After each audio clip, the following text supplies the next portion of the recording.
Condominiums are a form of ownership, and up until January 1st of this year, in New Brunswick, we were fairly limited in the method and means and ways we could put condominiums together here in New Brunswick.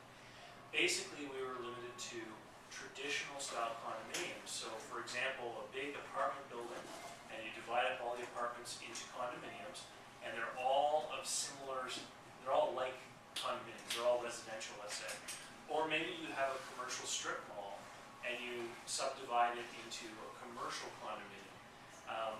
Under the new act that came in January, we're allowed to have any kind of real estate subdivided in any kind of way. So if you want to imagine a building in a downtown with commercial on the main floor and apartments upstairs, that could become a condominium, all as one. And some of the condo owners will be businesses, and some of the condo owners will be people that live. And they would all be together in one condominium association, sharing the bills for the common expenses, the water, the sewer bill, the common areas, the hallways.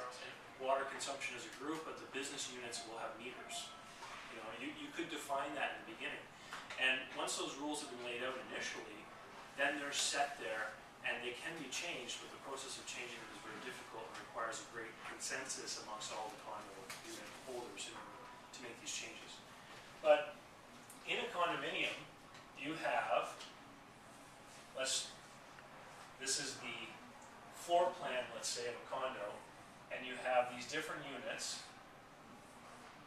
Let's say it's a 6-unit condo, and you have a corridor. So when these people buy a condominium, they buy their private spot. So there's actually a survey, and there are surveys in town that are trained to do this, to create legal definitions, and it might say that they own this space to the surface of the drywall. It could say that they own an inch into the drywall. Okay? So there's some kind of definition, and if you have a 2x6 wall, it's 5.5 inches wide, right? And each person owns half an inch into the wall. The space in the middle is actually part of the common element of the building.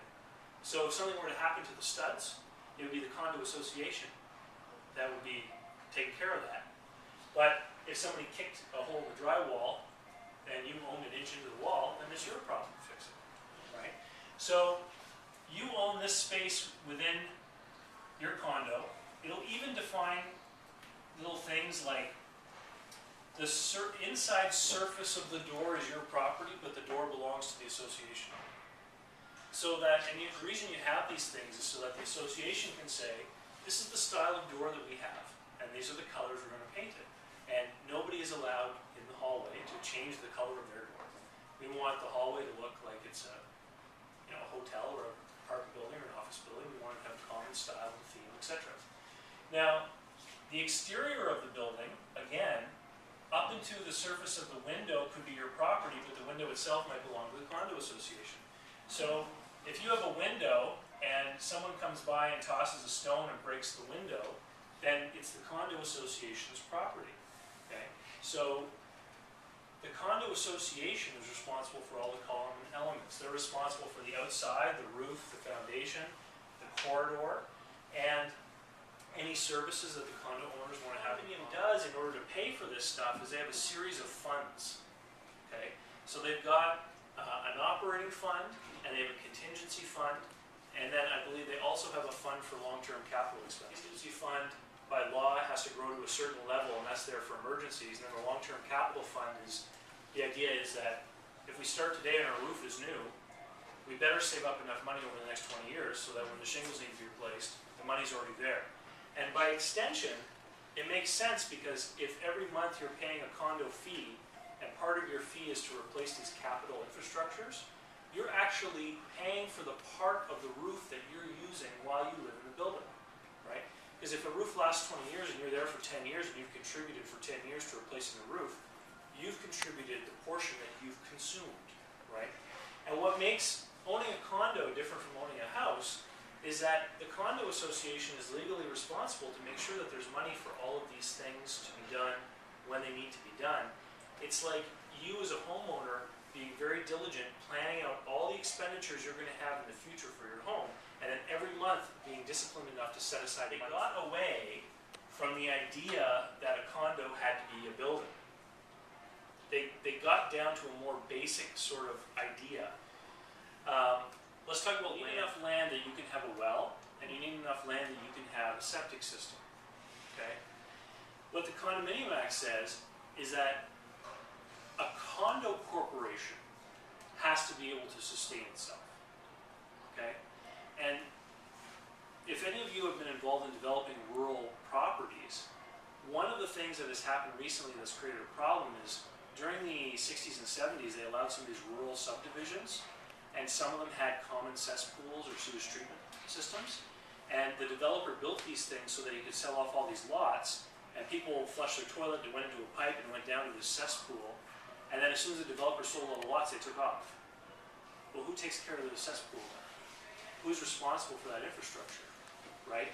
And for the first 10 years or so, I don't know, everything kind of works the way it's supposed to. But then eventually the province ends up having to step in and take over. They don't want to do that. So when we create a condominium, we have a condominium association, we're creating a miniature government for this property, right? And the condo association has board members made up of owners, and they're the ones responsible for administering these funds. So this rural property here, if you own this 3 acres of land, you might be able to divide it in half, maybe. And then you could have 2 properties, each one could have a well and a septic, but then you're pretty much stuck. You can't really go further than that. So one of the ideas under this new Condo Act that you can do is something called a bare land condo. So you could create this 3 acres of land, you could subdivide it into 20 different lots, and then have a road that goes around, and each one of these lots is actually not a subdivision, it's a condominium, but there's nothing on it.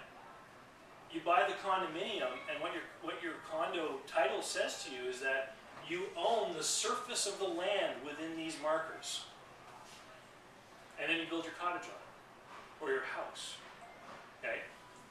But the condo association together will create a common septic system and a common water system to service the people that are going to build their houses here. And the condo association will have the responsibility of collecting condo fees to maintain the water system, maintain the sewer system, just like a municipal government.